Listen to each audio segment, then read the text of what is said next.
When Ryan's when it's time to begin, it's on the Rewind Around with John Pollock and waiting. The A-Team that makes sense of these things we see in the ring every week on TV. It's Rewind Around for Monday night. Download a Tuesday morning from the Post Wrestling site. It's Rewind Around for Monday night on USA Now on the John and Wai Take the Mic. Welcome to Rewind a Raw. I am John Pollock alongside Wai Ting, repping the all blue hat, no logos attached to Mr. Ting. He doesn't, his loyalty is to the solid colors tonight. Yeah, sure. And your loyalty, as usual, is to nothing because you aren't wearing a hat. You're wearing plaid. That's your loyalty. To Baba. Oh, Baba. To Giant Baba, of course. How are you, Wai? Doing well. Yeah. Thank you for asking. How was your weekend? Oh, my weekend was tumultuous. Tumultuous. Okay. It was. If you listen to Friday, I was forecasting that illness was coming. I knew it was coming, so I was ready for it. But it was not going to steer me away from some happenings this weekend. Actually, our mutual friend Pat LaPrade was in town, so I met up with him on Saturday. We got to hang out for a little bit, and then Saturday night I had to watch my kids, and so Max had been sick last week. And Saturday he was like rounding the corner. He was getting better. And then Evie got sick on Saturday night. So what this meant was me watching them on Saturday night. Usually it can be kind of chill if it's at night. They just go to sleep and I can do whatever. She woke up every 30 minutes just crying and crying and crying. So that was my whole Saturday night, was taking care of her as I was getting sick. And so both of us were sick. And then Sunday was just, I was a zombie of battling this cold. But I'm on the mend. I feel I'm like at a good like 74% now. I'm sorry to hear that. That sounds like a very common occurrence. Not just with people with kids, but I guess if you have kids, you're bound to maybe give it to the parents, and parents are going to give it to the rest of the population, right? Yes. So we should just really stop school, shouldn't we? That's really the culprit. Not the worst idea. But then so and then Wai was the recipient of my problems, because then my mom got sick and she is not able to come over tomorrow, so I had to blow up my day tomorrow. Anyway, gotcha. This is the creative world where it's just you get these curveballs and you gotta make all these changes. But understandable, part of the fun. Yeah. Yes. Well, thank you for making it here tonight. I'm here. I'm ready to go. Did you have a good weekend? Did you watch any? So the funny part I mentioned. So Pat LaPrade was in town. He went to the Jays game. So I said, well, let's meet up after the game. Sure. So it's like bottom of the 8th inning. I set out to go meet him, and I get there. It's like bottom of the 9th. It's tied. To the 10th inning they go. To the 11th inning. I'm just sitting at like this bar. I'm just like hanging out. To the 12th. Dude, this thing went 13 innings. Ooh, jeez. And I heard about this actually from Bruce. Oh yeah. Ford. Yeah, they won, so it was good. And then they came back and won the next day against Boston as well. So they're in the wild card hunt with like 12 games to go or so. Well, you had a fun game to watch at least by yourself. As funny as it is, like I followed it on the MLB, like it's real time updating, like down to the pitch. They've got these great graphics. It was like, man, if I was religiously wanting to follow this team, it's a tremendous, easy way to follow this. And I was just like handing out. I was like, just having a beer, following along with the game. I was on this nice patio. It's like, this is not that bad at all. This is how you should enjoy a baseball game. I mean, it's not unlike, I guess getting updates on the radio, I suppose, in the past, right? A little bit. Yeah. Yeah. I was like, I got to sit on a patio with my headphones on. I'm just, it was a good time. This was a John Pollock night out. It sounds great. Anyway. So, did you get up to anything wild this weekend? I honestly, like you ask me this every single weekend, and I'm usually just so focused on like just the day that I don't even remember really much of what I did. So are you watching anything right now? Yeah. So on off nights where like I'm not recording, I spend a lot of time just like hanging out with my wife, and a lot of what we do is just like watching like bad Asian reality TV shows, and that's what we did this weekend. We binged a bunch of shows, including I don't even want to talk about it. Recommend one to me. I have to really recommend Love After Divorce. It is fantastic. It is Love on After Netflix. Divorce. Yeah, it's so Okay. great. It follows just a bunch of like Korean people that like have They've gone gotten through 4 divorce. seasons out of this. Yeah, they've gotten divorced, but this is like the first season that they've put the show up on Netflix, and they're using like Korean Americans basically. So they move them all into a house in Cancun, and they start off like not really revealing any of their sort of past. Like you don't know their ages, you don't know where they live, you don't know like whether or not they have children. Obviously like big questions that you would want answered first, right, before getting involved. They don't reveal this stuff until like like a week or week and a half in. So they're already like bonded. They developed these relationships, and yet last night was when they revealed whether or not they had children. So dropping what's the protocol? Like that's a lot to drop on someone on a first date. Oh yeah. Well, okay, but I would at least depends. I think on what you're looking for. Like for a lot of people, that's something you should put, in your profile. That should be up front. Whether or not you have children. Yeah, I would say so. But at the very least, like a second date, I feel that would be anyway. So these people are like bonded, and then like How about disclosing if you're divorced? Is that really any of their business? You know what? That shouldn't have any bearing on someone's interest in you or not. I don't. Yeah, maybe not for a first date, I suppose. But yeah, maybe I don't know. Like it's not like this. It shouldn't be on your profile either. Like the Scarlet divorced, looking for love. No. But I think that's different from that's like sometimes it's almost just like even just a big breakup, right? Depends, I guess, how significant maybe your marriage was. But children is pretty significant, I would say. So now, if you were in this situation and say you were, this is say date number 2 or 3, and then you reveal I have a child, and the woman says, "Oh, I think I'm going to end this now." Fair game, or is that, or are you going to somewhat have a distorted view of that? Not at all. No, because I would react the same way if I was in. I would say out loud to them, absolutely, I completely understand, but I would absolutely harbor a grudge. I would think less of the person probably, but that's my vanity speaking. Like I would be, sure, I would take it offensively. Okay, but what if you were on the other end, you're dating somebody, and I think even second date is too late. Kind of for me personally. God, way. I mean, have you could you imagine your first date and you drop that? That's a lot. That's a lot for the first date. I guess it depends on like what stage you are in life. If you're looking to, for something committed, or if you're just looking to have fun, then I guess it's not as relevant. But if you're, looking for a long-term partner, shouldn't you know this stuff at the beginning? It's like telling somebody, like it's like not telling somebody that I'm from a different country. Like it, or at least like I don't live here. I'm only a tourist, on the first date. You know what would be the best thing to do on your first date? If you truly want to make this work, okay? Number one, this is showcasing a tremendous amount of trust. And I think right away, the person is either going to get you immediately or will be just totally spooked. But you just state, listen, you selected me from this profile. This is how I look like in person. Type in my code. Here's my phone. You have 5 minutes to go through my phone. You can see what music I listen to. You can go through my photos. You could go into my contacts for all I care. I am an open book. Really? Wow. 5 minutes and I'm an open book. Okay. Now, you maybe some people could see a lot in 5 minutes. That's quite a while. I would just go for it. It was like, listen, if you see anything in there that makes you not want to have date number 2, fine. But I'm giving you this. You will see photos like, who's that? Who's that? And I have to answer, and I will give you a truthful answer. That's not really, I think, the worst idea. That's a great way to prove that you have nothing to hide. Nothing. Yeah. Who's this attractive woman? That's my ex. We go out for coffee once a month. Issue with that? Yes or no? Let's get it all out on the table. Date 1. I think it would actually blow them away. And again, it's a risky move, but I think one that if it pays off, you've got them. If there are any people that are currently on the market, they're dating, I'd love it if somebody could actually try this. Okay. Report Love after divorce. I'm interested. So, it's great. Okay. Thanks you. That was a great answer. Yeah, I think we were going to go down. Pulled it out of me.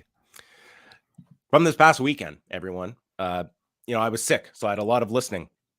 We had a mammoth 2.5 hour edition of Collision Course with the collision of Kate from Montreal and Bruce Lord from New Order and Joy Division references all coming at me left and right. And then Sunday night, man, the Iron Man himself, Andrew Thompson, he goes all day reporting news on the site, and then he throws in a 3-hour podcast at the end of the day with Chris Ely and Nate Milton. These guys are maniacs, and they have I hand on my heart swear I've only listened to the first hour so far. I've not heard the whole thing. I'm an hour and a half in. I mean, I always end up finishing them because they're just great. Like they I think they're concerned that like the shows are too long. They don't have to worry for me. Like they are such soothing voices to listen to. Like, yeah, I feel like I'm eavesdropping on a conversation. Both the shows over the weekend I thought were really great. So Lash Legend catching some strays in there from Chris. Well, a lot of Lash Legend defenders as well on the NWA podcast. So listen to that for their thoughts on Jade, and a great collision review from Bruce and Kate, who might be reuniting sooner than later. But I believe this weekend we have the return of John Cena. Yeah. John Cena is about to be utility. Unless John Cena wants to do the review with Kate, then we can make an exception for 1 week. No. Also, I was saying John Cena is about to be a big utility player for us in the way that John Cena has, because we're about to rely on him a whole lot. No, Cena's going to be doing a lot more in a match by match scenario than Cena's doing in these matches. Also, the Cubs fan from Lucha Blog has a great report up on the site from the CMLL Aniversario show from Saturday night at Arena Mexico. I've not had a chance to see the show yet, but tons of great praise for this show, and in particular the hair versus hair match, followed by the mask versus mask match at the end that were your final 3 matches with the tag that set up the hair versus hair match. You can check out that report from the Cubs fan, the authority when it comes to Lucha Libre news. Go check out all of his fine work, luchablog.com as well. And we won't plug too much coming up, but we have 4 cafe shows Thursday, Friday, Saturday, Sunday, starting off with Rewind Away. It is The Last of McGinnis, a documentary that we reviewed eons ago, but thankfully it's been so long that we have forgotten this documentary. So we're rewatching it, and we will share all of our thoughts this Thursday with myself and Wei Ting. You know, the last time we reviewed this, we interviewed Nigel for this documentary. Is that right? Interesting. Yes, and if you go off into cyberspace, you can probably come across that review and interview. A lot has happened, of course, to Nigel McGuinness in his career since then. So this is a much more uplifting documentary at the end, knowing the path forward. Absolutely. But I think it's a wonderful. This is a real like it's by design. Like it's pretty much like the plot line is there are not always happy endings in this industry, and that's sort of how this ends. I thought I started it today. I still have to finish it, but like so far I'm reminded of just how authentic of sort of like snapshot of this moment in his life this is. You know, the man like produced it, edited it, did it all himself, and I think it's just a perfect. It's like a perfect encapsulation of like maybe that sort of hopelessness, you know, that might come from a time where you feel like you haven't accomplished your dream. So I look forward to talking about it with you. And then Rewind to SmackDown, Collision Course, and then Sunday, Bruce Lord and Karen Peterson are reviewing the New Japan Destruction in Kobe card that is headlined by Will Ospreay and Yota Tsuji. So a lot of great stuff. PostWrestlingCafe.com. $6 gets you access for 30 days and multiple bonus shows each and every week, as well as access to call in to Rewind to SmackDown. 5 years of archives, every Rewind away with 138 and counting. Pretty sure we have over 1,000 bonus podcasts right now. Over 1,000? in the Cafe. Yeah, I think we passed the 1,000 mark. So congrats. Yeah, thank you. So not just Impact. Yeah, Post Wrestling Cafe 1,000. We really should have celebrated it. Last thing I do want to mention, we have a really great feature coming up on the site tomorrow, don't we, from Jack Went On? Yes, he has done a great job. He pitched me this idea, and I thought it sounded great. He has dove into the growing community of pro wrestling TikTok. Pro wrestling users on TikTok, and sort of just the amount of edits that are coming out of that world, and battling things like copyright strikes, and just really impressive numbers that some of these videos are generating on TikTok, and speaking to a lot of the more popular users in the TikTok world as well. So he did a lot of original reporting for this. So that is going to be dropping on Tuesday. So check out Jack's work. That'll be up Tuesday morning at postwrestling.com. Yeah, really looking forward to your thoughts on it all, and whether or not we should be, featuring a lot more of these sort of like research based, looks into sort of I guess the subcultures of professional wrestling.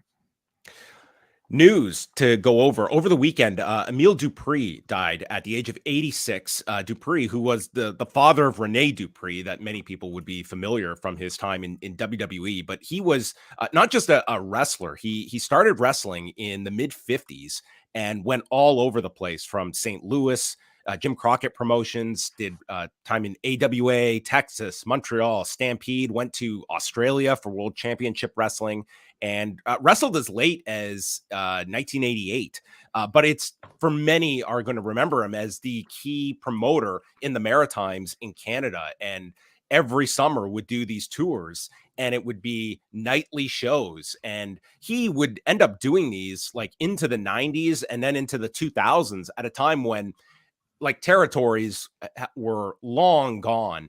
And this was sort of like this final existing territory where people looking for experience could go and work nightly in these towns over the course of 2 to 3 months in the summer. But he was someone that learned under Jim Barnett and Johnny Doyle. And when he was at his peak promoting Atlantic Grand Prix Wrestling, all the big names came through there, like Andre the Giant, Harley Race, Ric Flair, and sort of petered out once around 1990, because the WWF just became such a behemoth that a lot of these territories just dried up, and it was the battle against the dominant player that was WWF. But he did get back into it around 97 when both Rene and his other son Jeff were getting into wrestling. Rene went further than his brother, but it was those, like in 97 he was still getting like a young Adam Copeland, a young Christian, and then experienced names like Rick Martel and Bad News Allen on those shows. And you just stock them up with some veterans, whether they be like a Ron Hutchison,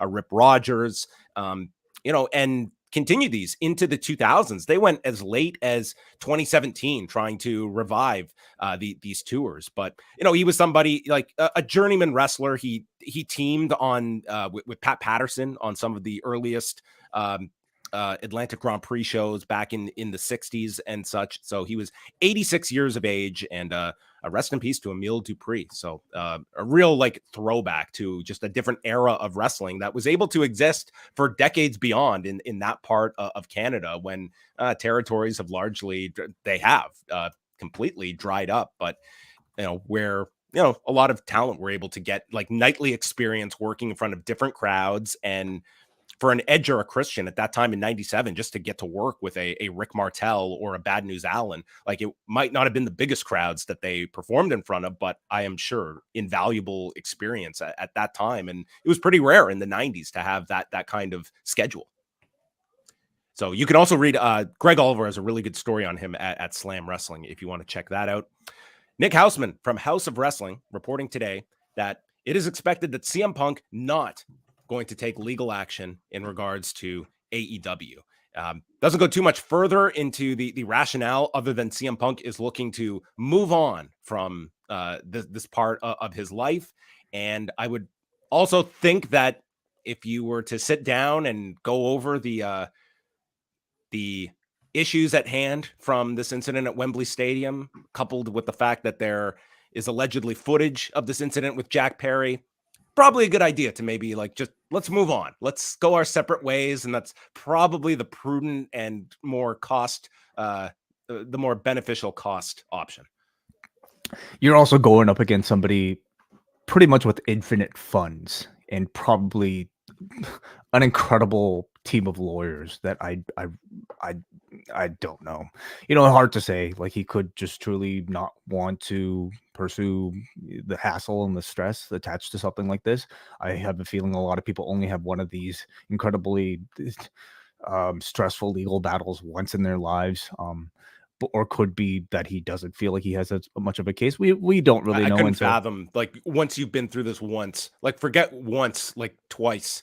Like this would be years. It would just bleed him of Yeah. legal fees that, I mean, for what? Like you're talking about, like this could go on for years. You're almost 45 years old. I mean, this is to me the prudent choice to make for And both sides. would it prevent him from signing with another company that doesn't want that extra baggage, you know, from a lawsuit attached to them? So, hey.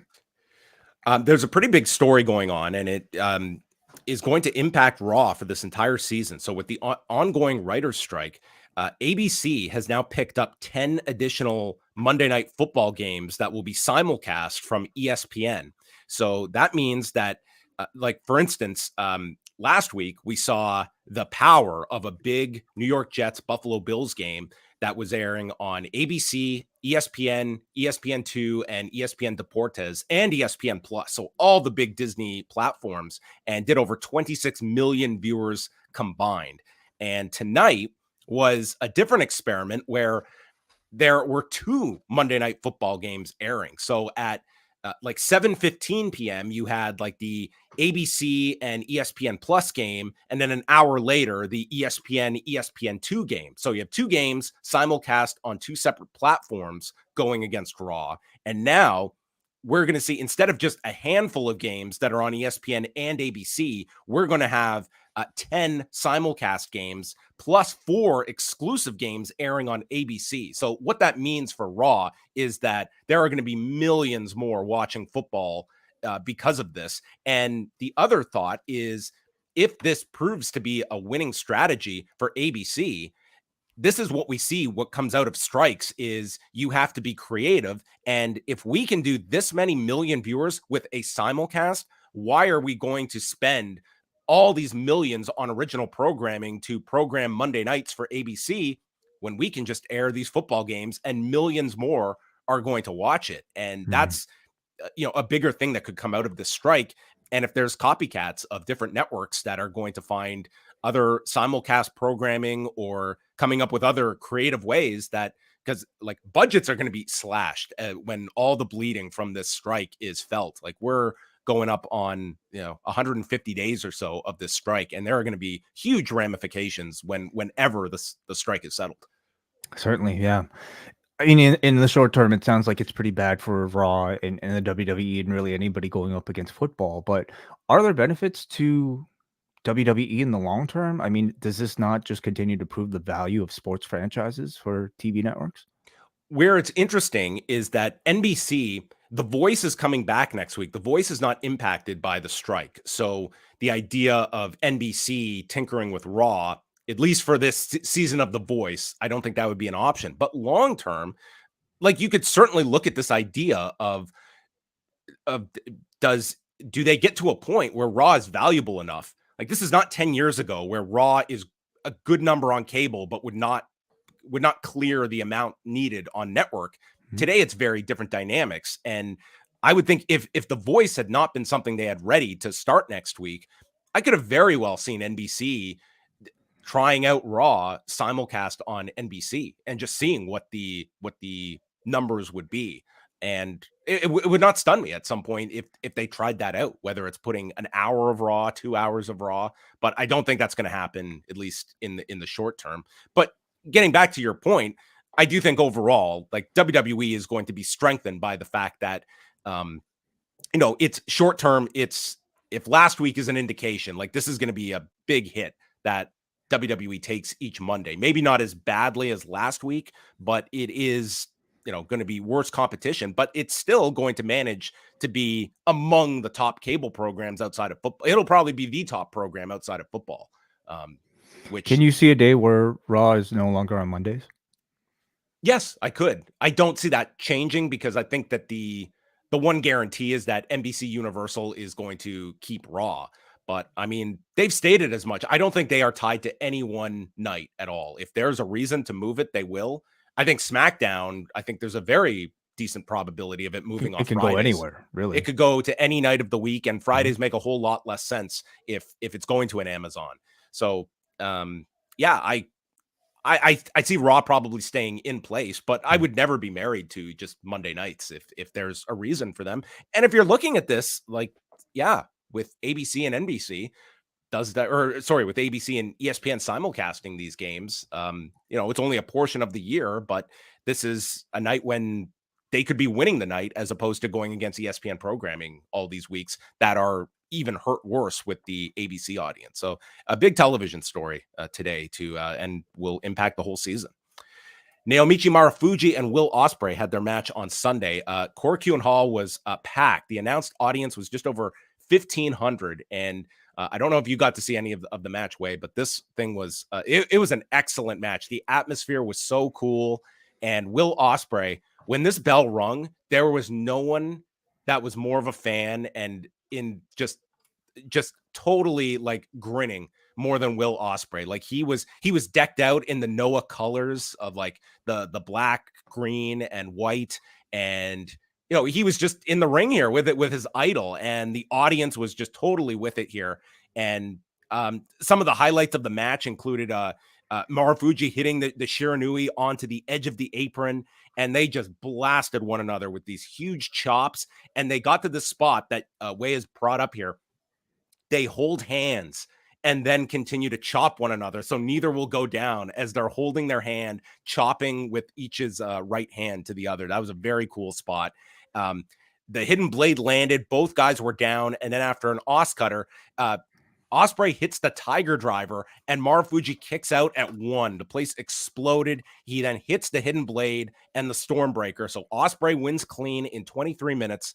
And then Ospreay got onto the microphone and states how his first Noah VHS he got when he was 16 years old. And from that point on, he was a loyal Noah fan. He is just so thankful to Marufuji for sharing this ring tonight. And for 25 years, he bowed down to him. Like, this guy was just the biggest Marufuji fan. And then just handed the mic and the ring over to Marufuji, who just sent everybody home. But I mean, this was the atmosphere more than anything. But it was a really entertaining match on top of that. Like, Marufuji just like turned back the clock and had a phenomenal match with Will Ospreay. Not match of the year level, but the atmosphere made this one of the, to me, more memorable matches of the year that you're going to remember.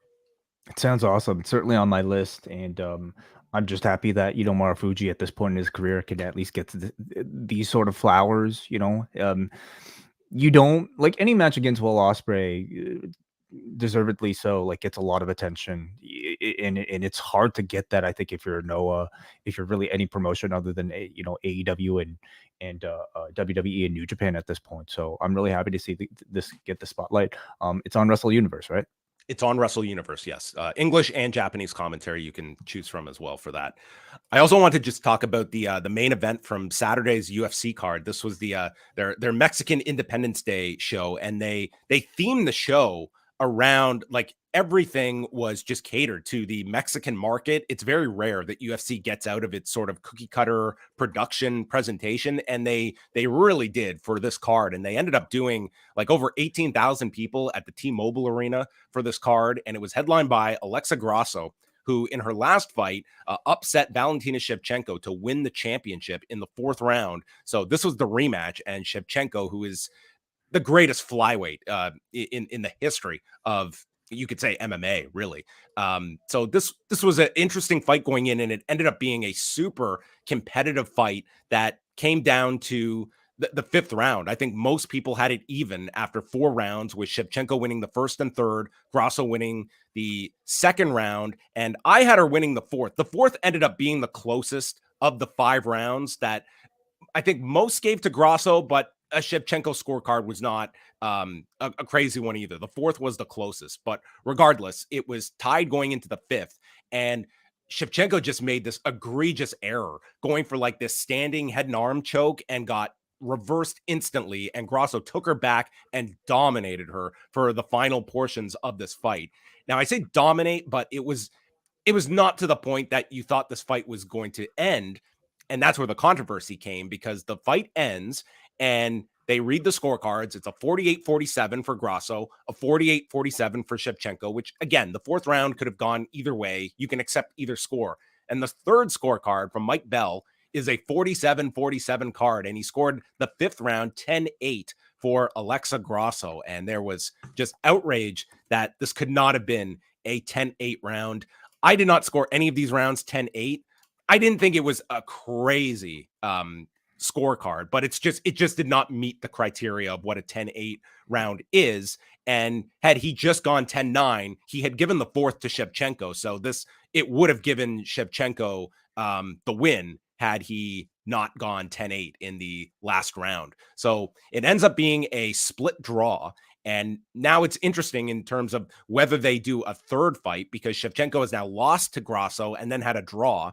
And you have two rising contenders in Aaron Blanchfield and Manon Fiorot, who are waiting. They're unbeaten in the UFC. You've got two quality contenders, but you could also argue going to a third fight between these two. But it was an excellent fight, very compelling. And again, it was 2 rounds apiece on my card going into the 5th round. And Grasso has improved just exponentially over these fights with Shevchenko. She was such a massive underdog in the first fight with Valentina, and in this fight, I mean, it was Shevchenko making the critical error in the 5th round, much like she made one in the fight earlier this year as well. But it was a great fight and a really cool atmosphere, much like the Japan show from Noah as well.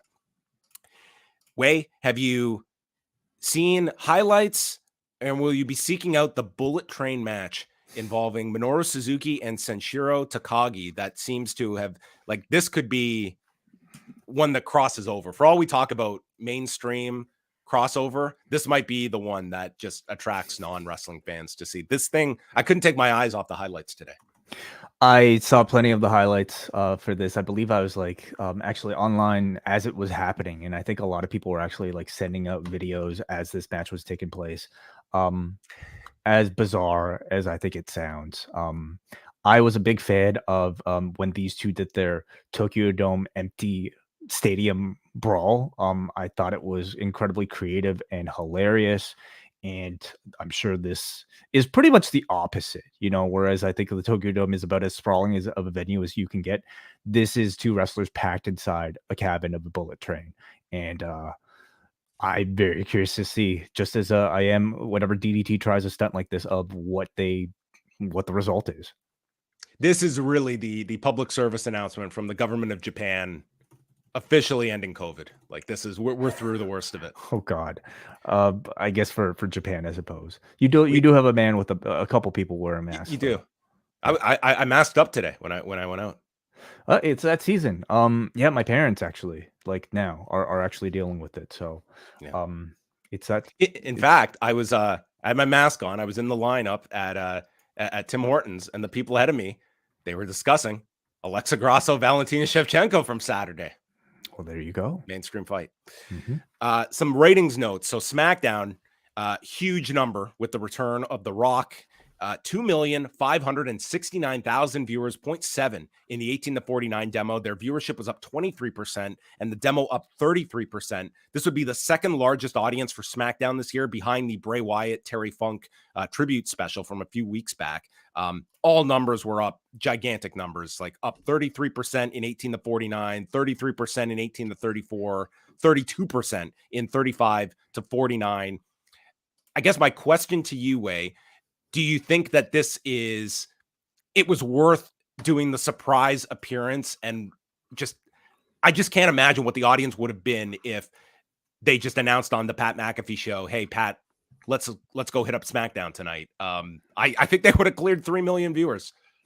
Very possible. Yeah. I don't exactly know what factors might have gone into, the lead up to that particular appearance. I mean, at what point did they receive full confirmation that Dwayne Johnson was going to be a part of the show? I don't really know. I will also say, I think once in a while to do surprises like this is just a wonderful sort of little bonus and a wonderful little payoff for people who are sticking with your show and have chosen to, make it a priority. And if for the people that, haven't, it's a great way to maybe create regret for people that aren't watching SmackDown. And ultimately, yeah, they might lose out on like a 3 million viewership, but in the grand scheme of things, when it comes to these sort of like TV negotiation things, is a one night 3 million viewership that valuable? I guess I just look at them like, I understand the nature of the surprise element. I guess there's just a certain level where it's like certain people that, man, it's like, what are you costing yourself versus what are they costing themselves? Like well, we don't know. We don't know because they didn't do it. But other than bragging rights, what really good is a like a one night 3 million viewership? I mean, it tells you like when we have something hot, like what is our limit of what audience we can attract in this time when viewership just is going down, down, down, and we can show a spike like this for something like this. I mean, it does tell you like on a Friday night, this is what we can do when we have all cylinders firing. Well, if The Rock ever returns for WrestleMania, we'll know, I guess, right? What maybe they should keep it a surprise. The actual like Cody Rhodes at WrestleMania. Yeah. The actual main event is a surprise, sure. It's a surprise this year. Rampage, not such great news. And it would be interesting to look at because it seems like it is quite the trend that when there's a big SmackDown, like your thought process would be so many people are watching wrestling that Rampage would be helped by that. It's quite often the opposite, that a big SmackDown, they get their fill and Rampage is hurt. It's not even like a standard number. It's like a bad number for Rampage. And that's what they had on Friday. 336,000 viewers, down 13% from last week, and a 0.09 in the demo, which was a drop of 28%, their lowest demo number of the year in their normal time slot on Friday nights. And female viewership was just scary low. Women 18 to 49 fell 46%. Women 18 to 34 dropped 72% from last year. Men 18 to 34, not healthy either, down 35%. And it was 35 to 49. That was a lot more steady than the younger demos. And the peak quarter was for viewership was the opening 8-man with Hardys and the Lucha Bros against Jarrett Lethal, Butcher and Blade. Jade Cargill and Chris Statlander, they did add 7% in viewers from the previous quarter for their main event. But yeah, it was just a poor number for Rampage on Friday. Whether you think SmackDown was a correlation or I was very interested in this. I would think that this Rampage would have done a bit better for a decently built up main event match for Rampage standards. I wouldn't say it was it really decently built up? I mean, when did we last see... Not decently built up, but when they announced it was almost like a bigger match than Rampage typically gets. Okay, that's not wrong, but it almost felt like they were going out of their way to almost like hide it, like sneak it in, like rather than like if they really wanted to feature Jade Cargill in her last match, they would have put her on Dynamite. They could have, yeah, they could have done chose not to Dynamite instead, but anyway, that was that. And we don't typically go through the Impact numbers, but I was curious, and WrestleNomics had the numbers here. So what did Impact 1000 mean? And they ended up doing 107,000 viewers and a 0.01 in the 18 to 49 demo. The 107,000 viewership was down 6% from the previous week, although in the 18 to 49 number, they grew from 5,000 the week before to 19,000 this week, a 2-week high for Impact. So if your question was Impact 1000, the nostalgia show, going to bring back all of these viewers? The answer was it was not. It was, it was a 2-week high in the 18 to 49, and their overall viewership was actually down from the previous week. And it, like when we're talking here, like a 0.01 in the 18 to 49, and that was technically a growth from the week before. It does put it into perspective of where Impact is, and it is a very, very small audience. Honestly, like, because there's so much WWE A-run programming, there's so much now AEW A-run programming. I think it's gonna. I don't know what it'll really take for an Impact to create something significant that'll make a difference. And I think that might kind of go for Rampage as well. Like Rampage is a casualty probably of their Collision now being a much more kind of like relevant show, and NXT I think also growing its relevance as well. A hot WWE. I mean, it's going to impact everyone. And I think it's just all the hours. I think we're very much moving into a fan base that it's going to be a huge percentage that it's WWE, AEW, and very little else that is going to struggle to break through unless you have something very meaningful and special that you can draw upon. Last thing here are the lineups for the next 2 nights. So NXT on Tuesday, they announced Becky Lynch will be on the show tomorrow night. Carmelo Hayes takes on Dominik Mysterio. Roxanne Perez versus Lola Vice. And then in the Global Heritage Invitational, Joe Coffey faces Duke Hudson. And in the other tournament match, a rematch from TakeOver Chicago, one of the I would say better WWE matches of the last decade. Tyler Bate against Butch on NXT Tuesday night.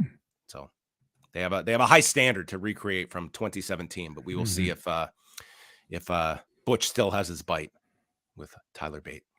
And then Grand Slam. So they have now moved over 7,500 tickets for the show, but that has also been a combination of prices being lowered, 2-for-1 sales as well, and quite the aggression when it comes to their on-air pushing for the show. They put out a 90-minute special on Eddie Kingston and Claudio, going through their history, their Ring of Honor matches. I could really see that match ending the show on Wednesday.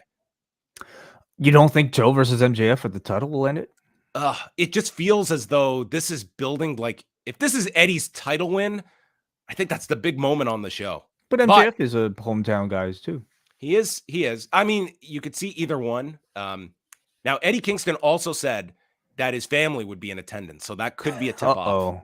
Send them home, Eddie. You don't want that. That's not good luck this year. Could be an issue. Work for Saraya. Work for Saraya, though. Yeah, that's true. She bucked the trend. They have to get involved. That's what they need to do. So this is the lineup: MJF and Samoa Joe, Claudio and Eddie Kingston, title versus title, Jericho against Sammy, Saraya against Tony Storm, and Jon Moxley against Rey Fenix. And they've also announced multiple matches for the 2-hour Rampage on Friday night. This is insane, dude. There's just so many hours every single week. So that is all coming up this week. We will see. We will see. When are you going to watch Rampage? Will you watch Rampage this week? I usually watch Rampage after we record on Friday nights, but I don't know, 2 hours. No chance of us staying up to watch it before we do a review. Probably not. I'm speaking for John. I don't think I can. It would be too late. All right. We will now move on over to Raw. All of your news can be found postwrestling.com. And tonight's episode came to you from the Delta Center in Salt Lake City, Utah. And at the beginning of the show, they noted, they actually posted this earlier in the evening, that Eric of the Viking Raiders not medically cleared. So the 2 out of 3 falls match between the New Day and Viking Raiders was changed to Kofi Kingston against Ivar, which was decided upon rock, paper, scissors, American rules. What's American about rock, paper, scissors? I don't know. We played in Canada. Yeah. We came up with all these weird things. Like you could do dynamite. Did you ever have that? I could do dynamite. Like what? I could work Wednesdays? What are you talking about? No, they would. This is what people in my schoolyard would do. They would come up with something called dynamite in this game. I'm like, that's not the game. It's not rock, paper, scissors, dynamite. So what beats dynamite? I'm curious. Well, if you go by their dynamite beats everything. I'm like, this isn't a game. This isn't a game. Dynamite. I love it. This is my school. Okay. This is what I had to grow up around. Okay. Explains a lot. I know. Cody Rhodes is out. Very strong reception. He's cut off by Dominik, and he states that Jey Uso is going to join the Judgment Day. Rhea's not here after Nia Jax injured her, and he's dedicating his win tonight to her. Cody then compares Dominik and Rhea's relationship to Steve Urkel and Laura Winslow, and in that moment, Cody really did age himself. Yeah, I mean, it was also a really lame reference. I never watched it. Really, Family Matters, but I guess I know the characters. Is that really the best the best reference he could have created for this type of relationship? I hope that this guy has watched like some contemporary television, that he could have a better example of an odd couple than Laura Winslow and Steven Urkel. Maybe we're gonna get Stefan Mysterio when he goes. I would argue he's in a Stefan phase right now. Oh, he was Steve Urkel when he was with his dad. Cody then brings up that it appears that Mommy has eyes for Jey Uso, and Dominik loses it. So they are pushing this potential love after divorce for Mommy and Dominik. Ooh. And Baszler and Priest arrive. He does have kids, I believe. So I hope he lets her know. That's true. They announce Dominik and Dragon Lee is going to happen next Monday on Raw for the North American title, as Dragon Lee is in the crowd and got a backstage pass later. So that's interesting that they're going to do that on Raw instead of on NXT. Very interesting. It makes you wonder if, like, he'll have any sort of integration into any of the current storylines on Raw. Like, is there a reason that he's on NXT rather than what they usually do, and that's have him, have a match down or sorry, on Raw instead of NXT. I don't know. So, but I generally like any attempt at like trying to make these shows feel more cohesive. Cody and Dominik, I mean, this was very short. We had they promoted Dom's match with Carmelo Hayes tomorrow, and then Baszler yanks Cody off the apron. Cody comes back, stops a suplex to hit the Cody Cutter and Crossroads, pins him in 2 minutes and 11 seconds. So Cody Rhodes, your new North American champion. I don't think he destroyed him 2 minutes. NXT. No. Well, now he gets a title shot. I think that's how it works. You know, did I miss the promo where he announced he's now going? He's going to finish this story going for the North American title. Yeah, I don't know if this is. I don't think it's on Cody's to-do list. This title. No. Yeah, just a really quick match, and I think just a showcase for Cody as we get into our next segment here. Judgment Day get ready to enter the ring when Owens and Zayn run down to back up Cody, and Judgment Day backs down. Owens says, "Cody, come back here. I have something to tell you." So we go to commercial break, and we have to wait at the edge of our seat. What does Kevin have to say? So we come back, and he says, "Jey Uso is back on Raw because of you.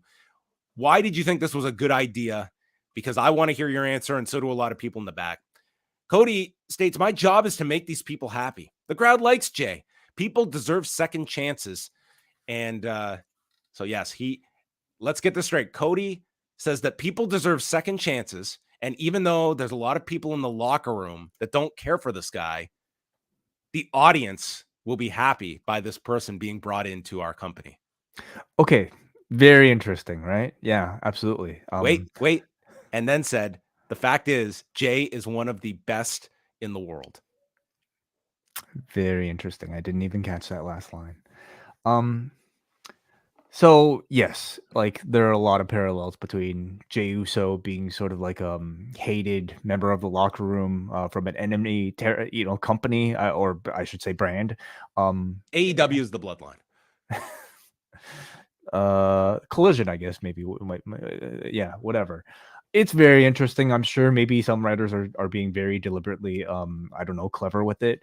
But I also have a good feeling that all of this was already in motion even before everything happened at All In or All Out. So, I mean, I'm sure there's some very subtle, very clever, inside references there, but I think it all completely works with what's going on. Zayn pipes in and notes that it just takes Kevin longer to warm up to people. And the fact is, you and I gave each other a second chance, and it led to us winning the titles at WrestleMania. Owens brings up how Jey cost Zayn the title, cost Cody the title, and has cost me multiple title matches over the years. And he's going to join Judgment Day. I don't trust him, but I do trust you two. And I hope you're right as we see Kevin Owens leave. I thought this was really great. Like, here is someone that, listen, he's flat out stating he doesn't trust this guy, but he believes in Cody and Sami Zayn. And I like the idea of just where this is going and which way this is going to go with Jey Uso. That kind of set the tone for the show. It's some of the magic that I think I really loved about like the bloodline at its peak, with Sami Zayn and whether or not the rest of the members would be accepting of him joining the group. Now instead of the bloodline accepting Sami Zayn, it's the Raw roster baby faces having to accept Jey Uso. All of it just continues to feel like a very, very relatable, scenario. And this felt like a very relatable conversation between friends about letting somebody they all used to hate join them at the, lunch table at the cafeteria or something like that. And you have here three baby faces who I think are at a pro wrestling level very good at carrying out and acting, a storyline like this. So the whole show I thought turned out great, but this was a great starting segment to kick it off. Kofi Kingston against Ivar, and we saw Kingston sent to the floor, and Ivar hit a splash off the apron to set us to the commercial break. And Kingston battles back, manages the SOS and a boom drop, and calls for the Trouble in Paradise. Ivar ducks, and then he blocks the SOS into a Tiger Driver for a 2 count. Ivar climbs to the second turnbuckle, and Valhalla signals to go to the top. So Ivar climbs and hits a top rope moonsault, which Kofi kicks out of, and they've really got the crowd by this point. They're fighting on the turnbuckle, sunset bomb to Ivar, and hits the Trouble in Paradise. Kofi wins in 13 minutes and 4 seconds, and Michael Cole calls it a breakout night for Ivar, which I get what he's stating. it just feels kind of weird in the context. Like the guy just lost the match and it was like, Ivar, great job, Ivar. But that tends to happen. I mean, it happens in the UFC, doesn't it? You know, if a fighter loses, like, I mean, Stephen Bonner, would you call the Forrest Griffin match a breakout match for Stephen Bonner? I think you would, right? This was a very good match. I thought that this one started very cold. Like I can't say Kofi Kingston against Ivar was starting at a heightened interest. I had negative interest for this 2 out of 3 falls match between these two tag teams. I had even less interest when they downgraded it to a 1-on-1 match. So I was very surprised when I found myself so captivated for this match. I thought Ivar, to maybe, you know, Cole's point, I thought he was excellent here. You know, I think his appeal has always been his ability to do moves that a super heavyweight should not be doing. And this match was full of it. A ton of dives, splashes, that beautiful moonsault that I actually felt like should have ended the match. Like, what a way to just, you know, make a statement and to break him out and to give a new finisher, really, for both Ivar and the Viking Raiders. Although I don't know how often he'd want to use this moonsault for the rest of his career, but it all served to create a really good cat and mouse performance for Kofi to overcome. And this was the most engaged I've been for anything Vikings and New Day in quite a while. It's a big night when the Viking Raiders have gotten on the good side of Wei Ting. Yes, it is. Yeah. Jackie Redmond interviews the highlight of the night. I was sure to catch all the references to the highlight of the night, Ricochet. What reference is that? This is his nickname, the highlight of the night, that they've got to preface him with every time. Okay, this is his new nickname. This is going to be his freaking. He says he's no one's pawn. Nakamura made it personal when he attacked him last week. You can continue to throw flames in my face, but it only fires me up. It's like, dude, don't take that literally. And he's the cheat code. Tonight, it's game over. Mm-hmm.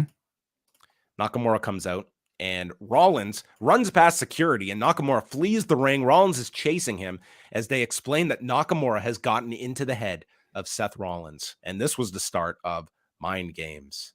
Mind games. I'd say the mind games have already gone on for a bit. They reminded you many, many times of what games are being played by Nakamura. So Nakamura takes on Ricochet, and Nakamura gets the heat after a cheap shot.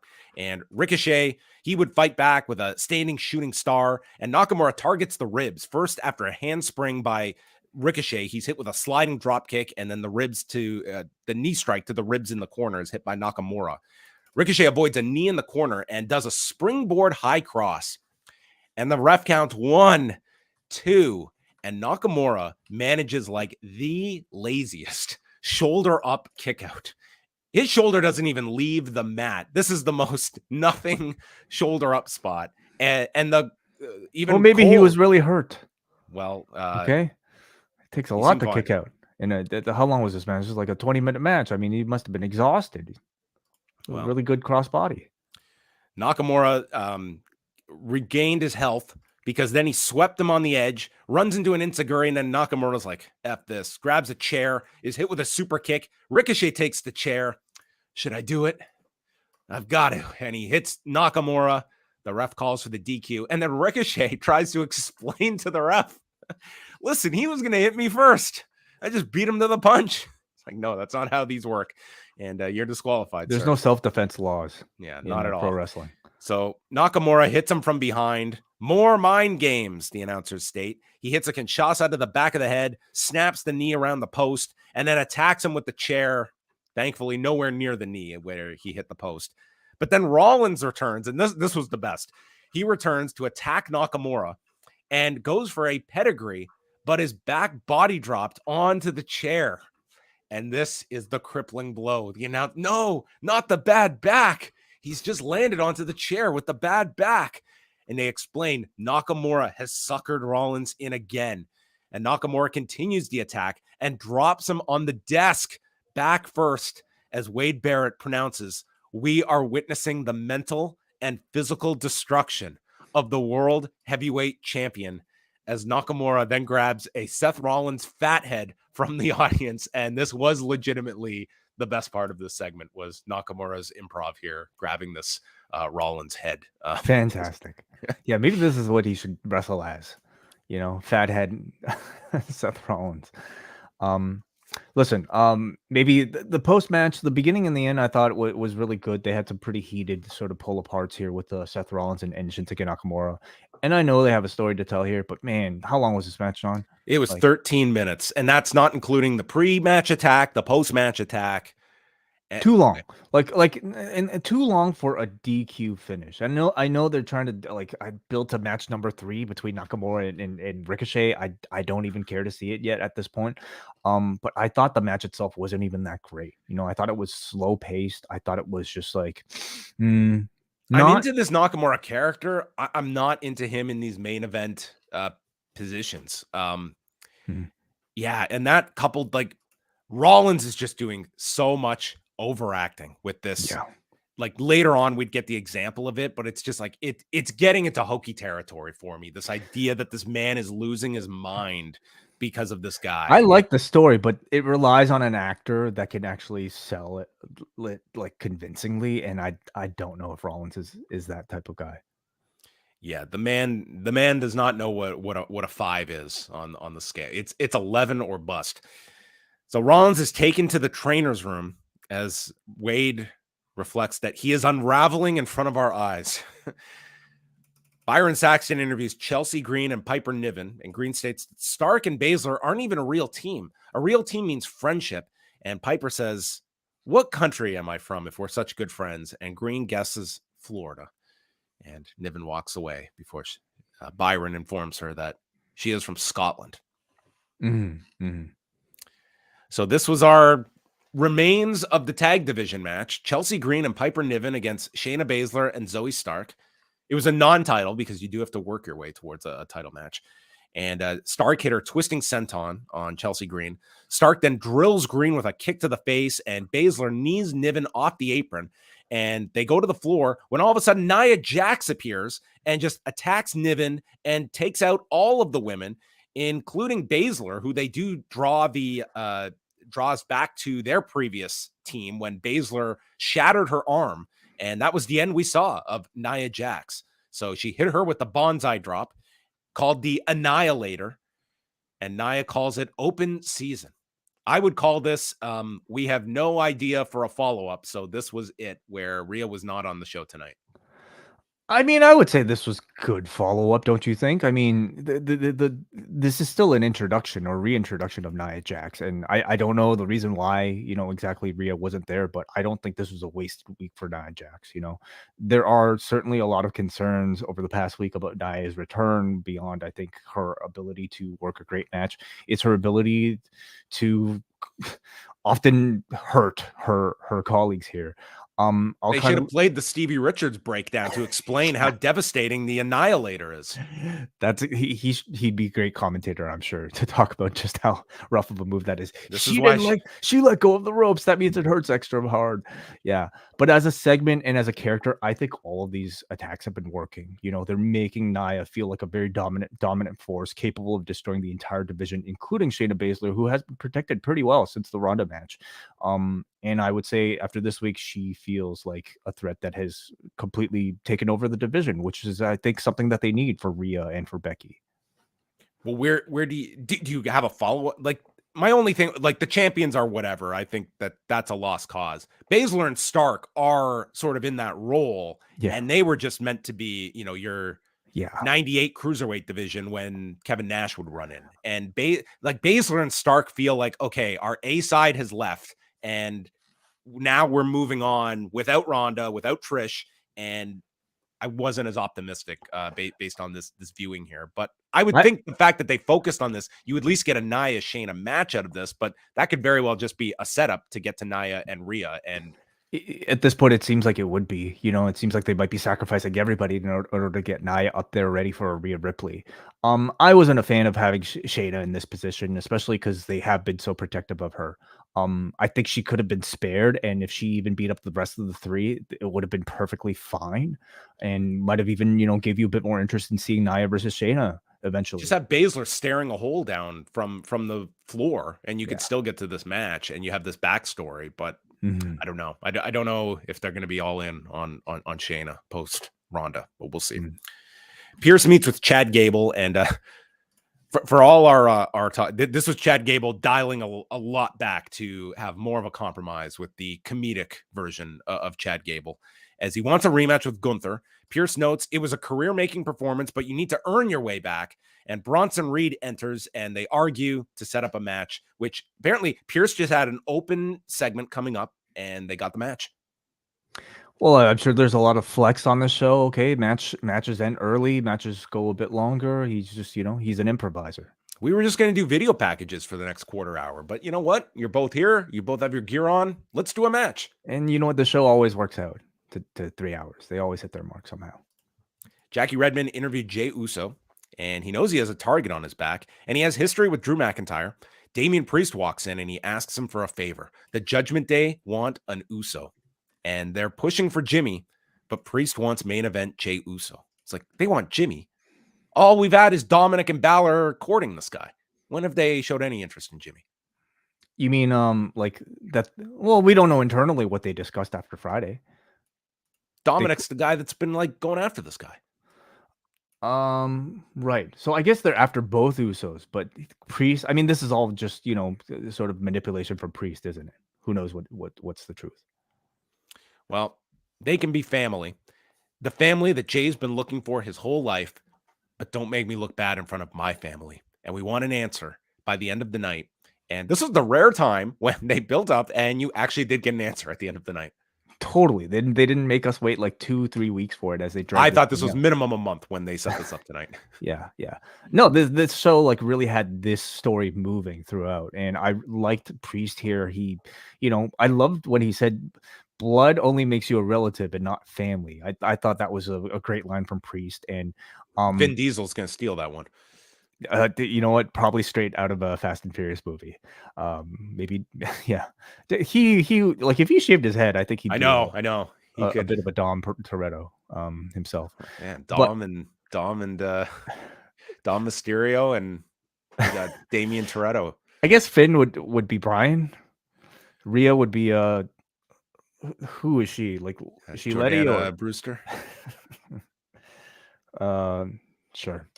Anyway, great, really great stuff. I also love like the subtle thread here. He said, don't make me look bad in front of my family. Chad Gable and Bronson Reed. Nice match that they had here. Gable had an armbar on the ropes. Reed missed a splash, and then there's a swan dive headbutt delivered by Gable. Reed hits him with an avalanche. Senton lands on the knees, and Gable goes to the back and is slammed down by Reed, and Reed just climbs up, hits the tsunami, and pins Gable in 8 minutes and 40 seconds. Clean. Yeah, this was a finish that certainly surprised me. I mean, Gable, I think still a guy coming off the fumes of Gunther and trying to has caught, I think, considerable momentum, from the audience and seeing him in this new light. So I didn't think he would lose any matches in this sort of come up. Right? No, especially that's not how you build a baby. You beat them into the ground, and then you have the underdog story. This is a great sign for Chad Gable. I think he should lose every single week for 6 months. Please don't jinx it. But clearly they see Gable as this sort of underdog character. And you know what? I am waiting and seeing for this one because this could just be listen, they're reminding you of Gable's attempts at challenging Gunther again. They're keeping that alive. We saw that in the prior segment with Pierce, so that they haven't thrown that out. But in the meantime, I don't think he's going to face Gunther for quite a while. And so he needs bigger obstacles for him to overcome to continue, getting hot in front of this crowd. Maybe this was just a way to build Bronson Reed up so that hopefully Gable can beat him a bit more definitively later on. The whole dispute backstage was whether or not Gable could suplex Bronson Reed. And we never got that here. So that could be the big payoff spot you get at the end of all this. Ciampa tells us that he made an agreement with himself to play the long game on Raw, and he's been doing that. He's been playing the long game. I want to know what game Johnny Gargano chose to play. Out of sight, out of mind is what I'm playing. He's waited and waited, but patience is not a virtue in this universe. You have to create your own opportunities, and he tells Gunther, that title is what I want. It's like, you couldn't have come up with this 6 months ago. You've just waited and played the long game. Well, he thought it would come to him eventually. Great forecast by Ciampa. This just really seemed like a promo to explain the lack of attention paid to his booking over the past, I don't know, year and a half. He thought hanging out with The Miz was going to get him to this position, but wrong choice. Yeah. Becky Lynch beating Tiffany Stratton. We saw some highlights of that. And Owens and Zayn are in the backstage area. And Jey walks up and tells Owens, just say it to my face. And Owens says, okay, cool. I think you're joining the Judgment Day and I don't trust you. And you can tell me whatever you want. So he just goes off and he tells Sammy, I'm going to the car. And Zayn tells Jey that Kevin needs time to come around and to chill. And it seems like you have a big choice to make tonight. And then Zayn takes off. So this was the explanation for Owens and Sammy not being there for Jey. They did establish that they were leaving the arena. Yes. Okay. I didn't even realize, but that makes total sense. God damn. You don't have to explain that. They're just busy. It's good attention to detail. Becky comes out and she wants to defend and elevate the NXT women's title because NXT represents the future of the business. It represents hope and progress, and wants to test herself. She's going to be on NXT tomorrow night. She is issuing an open challenge. Need some more open challenges in this business. And she says, and I can't think of a better place than now, and I can't think of a better time than... I messed that up, as Natalia's music plays. Oops.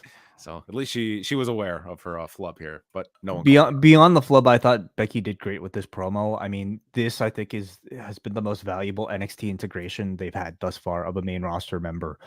Beyond I think just having a like one of their highest ratings ever for that overrun. Having the highlight package here of Becky Lynch versus Stratton made that match look even better, and I think made NXT feel like that much more must see, and her putting over like NXT being the future of everything, I thought held a bit more weight than your usual NXT integration on Raw. So Natalya comes out to answer the challenge, and this was interesting because Sean Ross Sapp had reported that the original idea was it was going to be Becky Lynch against Tegan Nox on the show, which would make sense given what Becky outlined here. Mm-hmm. Instead, they went with this direction where Natalya explains that she took Rhea Ripley to the limit 8 weeks ago, and I've been waiting backstage ever since for a chance, so I accept. And Becky explains this was meant for someone new that hasn't had a chance yet. And Natalya's response is, you went down to NXT and leapfrogged over all the other women. You're just a hypocritical ginger witch. So Becky accepts the open challenge. Which it is an open challenge, so you can't really have the caveat there. But it was just odd that, like, the promo, like, it just, like, it was perfect. Like, this promo was designed for Tegan Nox to answer this, and instead they went with Natalya, and then they had to come up with a reason to justify it. But I thought the counter reason was really good from Natalya. Or sorry, yeah, was really good from Natalya here. Becky is a hypocrite. How could she claim this open challenge when she herself is taking the spot of somebody from NXT? So I thought it was like a perfectly logical argument from both sides, and it led to like increased interest in this match, especially like with Natalya here coming in with a good deal of like fire and intensity. Like if this wasn't set to be this week, I could have seen this being the exact promo that you would have had a week later. So they had a 7-minute match, and the sharpshooter gets blocked by Becky, and Natalya gets driven into the turnbuckle. We see a discus lariat from Natalya. The sharpshooter is countered to the disarmer, and then we get a series of roll-up counters, ending with Becky catching her in 7 minutes and 16 seconds to retain the NXT Women's Championship. For short TV match, I thought these two did tremendously well. Like I said, I thought they came in with a lot of intensity just coming off of the promo segment here. And Natalya seemed to wrestle the match like with a real sense of urgency, and she lost the match with all that urgency. This was not a long match, and it ended almost like I don't want to say fluke, but it was not like a definitive like manhandle slam 1, 2, 3. Becky caught her, and that's because Natalya was essentially rushing. Because she was so pissed off. And I thought it was a lovely little kind of like it's like story. Shevchenko in the 5th round. She just got excited, went for that head and arm choke, and boom. Exactly that. It might as well have been a split draw here.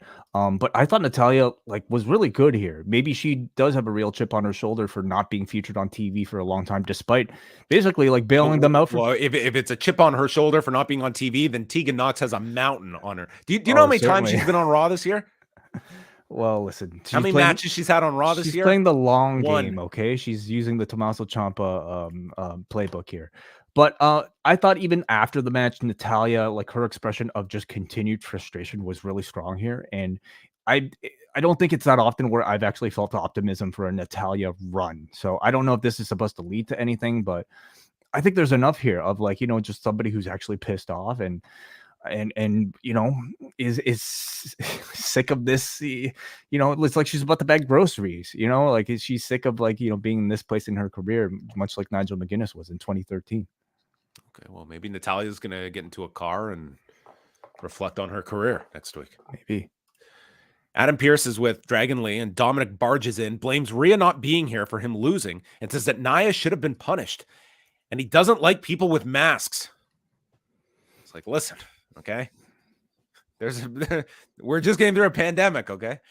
And he reminds them of it. He said, masks remind me of my deadbeat dad. And Dragon Lee says, I am leaving Raw as the NXT North American champion next week. Thank you for showing up, Dragon Lee. We'll see you next week. Well, I mean, again, like you saw it with Tiffany Stratton. You've seen it with a lot of people that they, would feature on the main roster in these sort of appearances. And hopefully it leads to, an increased sort of profile. It does tell you that they believe enough in Dragon Lee to put him in a match on Raw and also a speaking segment here. And I thought he did perfectly fine. Yeah, I'm interested to see the kind of match he can have next week. I don't know if Dominik would be your ideal opponent to be a showcase for Dragon Lee, but it is. Well, it's. I just think if you were to go out there, a guy, I would want like a really solid base with Dragon Lee to go out and just do an incredible match. People hate Dominik, so they're going to be for Dragon Lee. They're going to be. I just don't know like how great of a match it's going to be. We'll see. Maybe I would think Dominik would be pretty familiar with a lot of what Dragon Lee is able to do, but I'm sure we'll find out. Giovanni Vinci took on Tommaso Ciampa. Crowd was not that hot for this match. Gunther is watching in the back. He never came out here, and Ciampa hits an inverted DDT and starts shaking the ropes like Ultimate Warrior and removes his knee pad, channeling Takeshita here, and he goes for the knee, but Kaiser distracts, allowing Vinci to go for a roll-up, but ends up getting a reverse cross into a knee strike by Ciampa, who applies the Sicilian escape in 5:28 and submits. Kaiser not happy with Vinci, who I think he's on like his 80th chance with Imperium. Like this guy just screws up every week. Yeah, I don't know exactly what they're doing with Vinci here. They continue to tease that like he's sort of like the weak link. The weak link of the group, but they never really like give us a result of it. Like, what is it building to? Is he supposed to like turn on the group eventually? Like, they just kind of seem to always drop it. So no one's clamoring for it either. It's not like they're like this is gonna be death for Vinci if they cut him out of the group or something. I love Imperium as like a 3-man group, and I just want to see Vinci maybe have more of a role within the group, and maybe this will lead to that, but I would hate to see the result be him exiting the group. Crowd was definitely cool for this, and I think it tells you the status of Tommaso Ciampa right now. He's just not somebody that the crowd cares so much about, but he does continue to throw in those DIY teases here. They're purposely not calling it the Gargano escape. So we'll see what all that's about. Saxton meets a limping Seth. He's like, hey, Seth freaking Rollins. Like, even in the heat of the moment, he's got to get the freaking in. And Rollins, much like Orange Cassidy, he says, I'm tired and I'm in a lot of pain and I'm trying to keep it together, but I'm losing my mind. And maybe I need to take my hands off the wheel because you see, we're building the fast lane. And he tells Nakamura to name, look at this face. Like this summarizes it perfectly. Name the time, the place. You can even name the stipulation. And Byron Saxton here in this image, he's watching Seth Rollins unravel physically and mentally. This just did it in for me. I just feel this. I've been a champion of this program overall, but tonight did not provide me any evidence to support it. I felt the exact same way, and it's not just because I do a podcast with you, but like I find like maybe we've even sort of disagreed often on like maybe recent Seth Rollins work. I feel like he has waves where he can still do like sometimes the fake laugh, but when he gets serious, like it feels genuine, and I think we saw a lot of that recently. This was a serious segment. He was meant to cut a serious promo, but it was so over the top angry that it felt cartoonish. And I think that's just more of a weakness of his ability to not know how much. It felt like hints of his Joker portrayal in that WrestleMania ad in this. That's what I got from it. Yeah. Like he somehow got that mixed up in the delivery here. It was just that was overacting. designed to be serious, but just sounded so cartoonish. What it felt like to me was like a bad Randy Savage impression, like complete with, taking off the glasses and trying to look serious at the camera and almost like doing a similar type of voice. And it was just overacting, Next week on the show, Baszler and Priest against Owens and Zayn in a rematch for the tag titles, Bronson Reed against Otis, and Nakamura responds to Rollins' challenge. The main event is Jey Uso against Drew McIntyre. And so the story is that Drew won the title in an empty arena and could not celebrate with the fans. So at Clash at the Castle, that was supposed to be his big moment. And Jey Uso was one of the people that prevented him from winning at Clash at the Castle. However, they did not explain that the night before on SmackDown, Drew took out the Usos, who were not on the card at Clash at the Castle. What? They weren't? They weren't even on the card. It was Solo Sikoa who cost Drew when he debuted. Right. Now, later in the show, they explained earlier in the week, Jey was involved in a chair attack on Drew on TV before Drew took them out on SmackDown. So that's their tie-in. So they weren't completely ignoring this, but these two were not even part of the Clash at the Castle, the Usos. So, anyway. that's a technicality. I mean, tells you how invigorated I was when I'm going back on my notes here to Clash at the Castle and realizing this. For pointing that out. Yeah. I mean, okay, it's not a watertight story, but how many people would have extensive knowledge like you do, John? Most of us don't even remember past 2 weeks ago. So thank you, though. Jey hits the suicide dive twice, and then Judgment Day comes out, go through a commercial.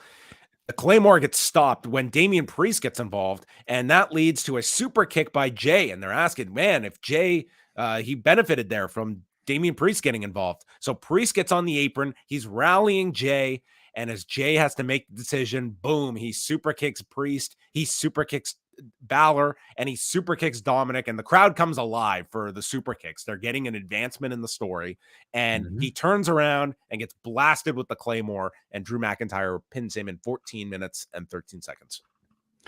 I thought it was like a good match, but I thought it was a fantastic finish. And this was one of those distraction finishes that was anything but dissatisfying, because you can definitely argue that the bigger result of this match, more so than the actual outcome of the the Drew versus Jey itself, was the question of whether or not Jey was going to accept the Judgment Day's invitation, and you got that very clear answer. He will not. In fact, he ended up sacrificing his win in order to make that answer, and it endears Jey more so to the audience and possibly even to Drew as well. And it's set up like a really great little moment here. And like you said, John, we got actual advancement in this story. So it made this match and this show overall feel like a worthwhile edition of Raw. Yeah, it was interesting. Like the audience came alive for that aspect, like of Jey taking out Judgment Day. So it was like a movement forward. The Judgment Day surround Jey in the ring, and Drew is watching from the entranceway and just watches them attack him. And Drew walks away. Again, he stops at the entrance when Cody runs down to help, and he fights them off, hits the crossroads on Dominik, and then Cody and Jey are left. Drew is just battling his conscience, and Cody and Jey, they shake hands. And they did show the handshake. It wasn't just a formality either. So we got to see that at the end as they they're buddies. And Drew, can't blame him. So, the show kind of started off with, Drew and Sammy on Jay's side. Drew now has kind of gotten this out of his system, you would think, so that maybe he's teasing that he would come back. Let's also not forget, though, that like he did kind of like say that he was pissed off at Cody for bringing Jey Uso in. So I think the ambiguity is still very much there. Now, this is sort of your next mystery: are we going to get a big hug? Will they hug it out? Will Drew and Jey Uso eventually hug it out? And we'll find that answer. I think the heel turn for Drew is still very much in play. We don't exactly know what's going to happen. We don't even know what the status of like his relationship with Riddle is right now. Have they dropped that? I don't exactly know. No Riddle again this week. But what's going on with Drew, I think, is really interesting, and it's all because they managed to find such a great role for Jey Uso on this entire show. And for yet another episode, they have made no reference to this trade back to SmackDown. Like that has not been played up at all. I don't believe that they've dropped it. It just might be because they don't intend on revealing it until after what's the next show, Fastlane. You know, it Yes. might be one of those things where they just might like use it to be like a big sort of like holy shit moment at the end of a show. Oh, by the way, you're traded. You know. Yeah, I mean, they've got it in their back pocket that they can execute. But like, in theory, if you're SmackDown, you'd be like, "We've lost our guy. Where's our compensation?" Right. Again, this is Adam Pearce and like his left hand and his right hand deciding this. There's still negotiations going on. Maybe it gets tacked to the end of the contract. What did you think about the show? I like the show overall. Like this was a show that I'm very sort of like I think shell shocked, I suppose, at this point where like I don't really feel the 3 hours to be that much of a drag, especially because I'm fast forwarding through commercials. So After 11 years, you're acclimated. well, plus the show is better, I have to say. You know, I think like every segment has relevance and it's a logical show. In fact, I would say for this Jey Uso Raw storyline, it's beyond logical. It's to the point where I'm actually really enjoying it. It's all very well told. I think every person in this feels like they have their own identity and their own feelings about Jey Uso being on Raw, whether you're talking about the Judgment Day or Drew or Kevin Owens or Cody Rhodes or Sami Zayn. Each one of them has a very unique take on what this sort of like, you know, shake up means for them.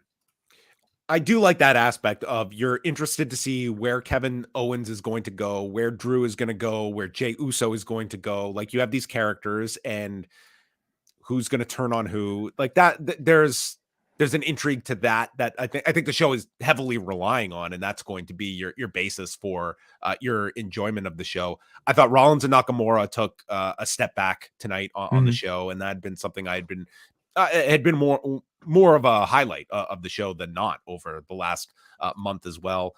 And I guess for a surprise was just that Kofi Kingston Ivar match on top of it. But I'm definitely not digging all the Nia Jax stuff so far. I mean, it was very minimal tonight, but it was, I would just say overall. You don't like Nia Jax, is that the reason? Or are you not a fan of the actual build? Because I would have to disagree. I think they're building her well. I would say, yeah, I'm not interested in where this is going. So, Okay. I mean, I'm kind of out from the beginning point of it. I think as well, the buildup, I do kind of want to hear from her, but this is week 2. I think by next week you have to kind of promos also aren't her strong suit, I have to say. Like, if anything, like, should we try what is the strong suit? Her looking like she's coming in for her looking theory, like she's a main really, event position with Rhea Ripley. Her strong suit is that her shit looks like it really hurts because it probably really hurts. Okay, and that's why this has been successful. Like she's getting a bit of a Brock Lesnar push, and Brock Lesnar just looks like he could destroy the rest of the roster and doesn't speak a whole lot. And I'm wondering if you should take that same philosophy with Nia this time around. Yeah. I mean, you could give her a mouthpiece. You could come up with different ways. Maybe maybe she could write poetry. Poetry. I'm trying to think of out of the box ways to communicate without talking. Sign language. Poetry. Maybe. Okay. So that's one for the brainstorming session. But yes, that was Raw. Want to get to some feedback? Yes. We have a few super chats to get to, and those of you who are watching live can always send a super chat to jump to the front of the line, and we thank you guys, all of you, for sticking around. 12:30 a.m. on a Monday night. Let's go to Andy, who sends 100 rupees. Thank you, Andy, for all the support. He says, if you had to wager, what is Rock's Mania role and how does it affect Cody? What would you prefer as fans? Cody's story is more narratively fulfilling. Maybe it is because we haven't. The Rock has not shot an angle yet. We don't have anything to compare it to. I mean, in theory, there's an amazing story there with The Rock and Roman Reigns. So I don't think you can just dismiss it as one has a story and one doesn't. You have to look at the value of like The Rock wrestling. That's a difference maker for WrestleMania. It will look at what the impact was on Friday. And if you can get X amount of appearances and it builds up to a huge WrestleMania, and the key being what you have coming out of that, there's a very strong argument for that. I know everyone is going to throw to the 2 nights. I really hate that idea of 2 nights, and I would just feel both you would water them down by trying to also promote such a both. risk, John. Like if Roman gets hurt or in one of those matches, then what do you do the second? It's not even that. It's even like, what did we learn from All In and All Out? It's like you can't promote two things effectively at the same time. And if you're doing that, one is going to feel secondary to the other. And I think long term, that would be more detrimental that Cody feels number 2 instead of number 1. So they have done it in the past, like for WrestleMania 10, they've done it for the 30, like where they've had to essentially promote like 2 matches involving the same participants for the same event. And it's been met with like mild success, but I also don't think it's the right move for this year. I think if The Rock is available, you do The Rock versus Roman Reigns. There is already a story there. In fact, like even before Cody, I think, caught fire after the Rumble last year, I think all of us were clamoring for The Rock versus Roman Reigns. And then it maybe got replaced by Sami Zayn, but we didn't really want Cody. It wasn't until they told that great story and got hot for WrestleMania that we all wanted the Cody match, right? And if they put that same amount of effort, and they could easily just with minimal effort be able to tell the bloodline story of The Rock reclaiming his role as the tribal chief. Easy, done. And Cody, unfortunately, will probably have to face somebody else. I think there's great opportunity for him to, face a Gunther. There's a certain free agent that might be available in 2 months that I think might also make for a satisfying dream match that could headline that first night. Tyrus? He's retiring, I believe. So there's always all those possibilities, but it'll have to be a pretty big match. I also think finishing the story, listen, like they might just extend this thing for another year and have Roman keep the belt for another year. It seems so unfathomable, but I would say it doesn't. Like a year now, it doesn't feel unfathomable. But like I would have thought Roman keeping the belt for this year would have been unfathomable. So him holding for another year, as long as he stays healthy, I don't think is out of the question at all.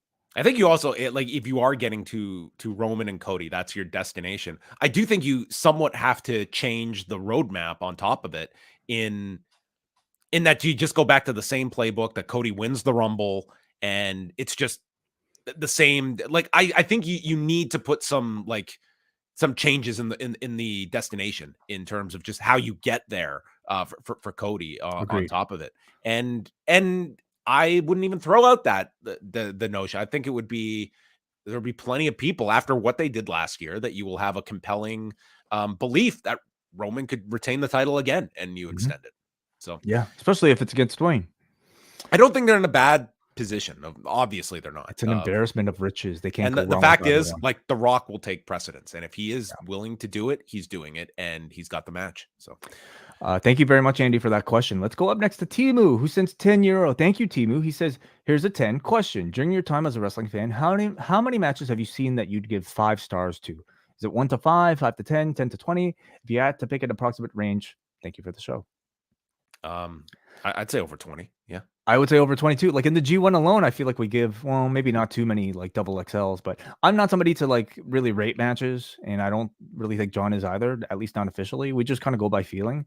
But I wouldn't be surprised if it was over 20. We watched a lot of wrestling matches, and especially in recent years, a lot of great wrestling matches. So 5 is not even that, just a 5-star match, big deal. All right, let's go to Slim Sieber, who sends $5. Thank you for the support, Slim. He says, thoughts on the idea brought up on the NWA podcast of Cody being the one to introduce Jade Cargill, possibly as a surprise in a mixed tag with Rhea and Dom? It's one way you could introduce her, and it immediately establishes her as something significant right out of the gate. Yeah, it's one option. There's plenty of them. I think that you could go with. I still feel that going through NXT, I think honestly for her, it would be beneficial that she gets in several months at NXT before she goes up. As the person to beat Becky Lynch for the NXT championship, I think it's actually the perfect time for her to enter NXT. She wouldn't even necessarily be seen as an NXT talent if you're making her beat Becky Lynch, right? Like automatically you give her the credibility of somebody who's beyond just a typical main roster performer, but she has obligations to be in NXT, so she'll stay in NXT and she could develop that way. But no matter what, there's going to be huge spotlight on her, and she's going to be put into big matches. I I think there are so many ways that they could play with it. It's, it's a really great chip for them. And that's it for Super Chats. Okay. Let us go on over forum.postwrestling.com. I'm going to start off here with Manny from Pacoima. Kofi versus Ivar was a solid match, and the moonsault had me cheering for Ivar to get the win. Ciampa versus the Ring General should be a straight-up brawl when it happens. With WWE starting their California loop, the Aztec Warrior battle of Dominik versus Dragon Lee is enough to make me want to make the trip to Ontario. Whether it happens or not, it's on me. Now on to Nia Jax. Now that her gimmick is them leaning into her injuring people, Chelsea should harness the power of the tag title curse and use it on Nia, thus ridding WWE of the evil. Okay, Manny is very excitable tonight. Okay. Interesting. Okay.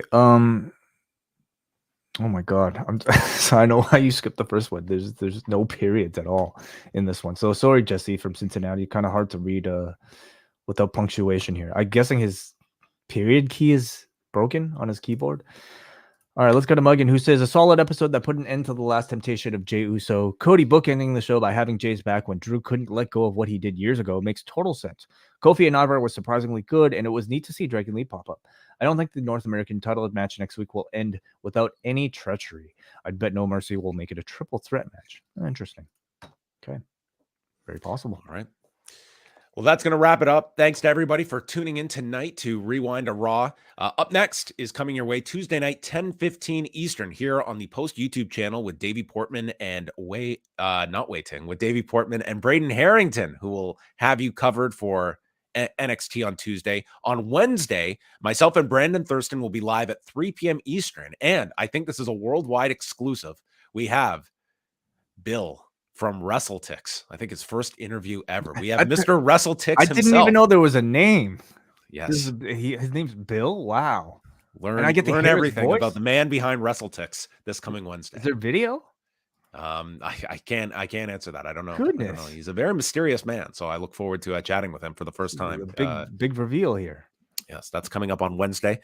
Wednesday night, Wayne and I will be live at 10 Eastern after Grand Slam and chatting everything from Arthur Ashe Stadium.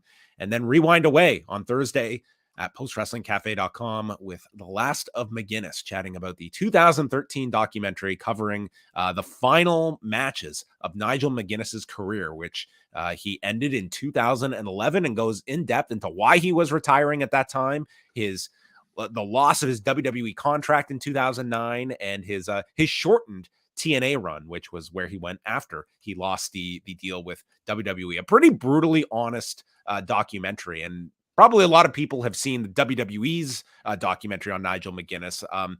This one, to me, it was a lot more raw and emotional, and like a lot of WWE stories, it's like some happy message at the end of it all. And this is one that kind of just leaves you with that. This is my reality, and you're kind of left with where this guy was and whether he considered his career a success or not. The happy ending is the present, so we'll be watching it through a bit of a different lens than we did on 10 years ago, I guess. Mm-hmm. So yeah, for those of you who are following us on the free feed, we do free shows pretty much several times a week. But if you want to catch us throughout the weekend, join at postwrestlingcafe.com, where we're with you pretty much more than every single day with Rewind Away, Rewind to SmackDown, Friday, weekends with the Collision Course. And I believe, do we have a New Japan review on this? Yes, on Sunday. Wow, fantastic. 4 shows on 4 straight days beginning Thursday. Also, I did want to let people know next week we're doing an Ask Away show, so please leave your questions at forum.postwrestling.com in the thread there. Any and all questions welcome, but you can pile those up and we'll be getting to the mailbag show next week. But that is it. Thank you for tuning in to Rewind a Raw.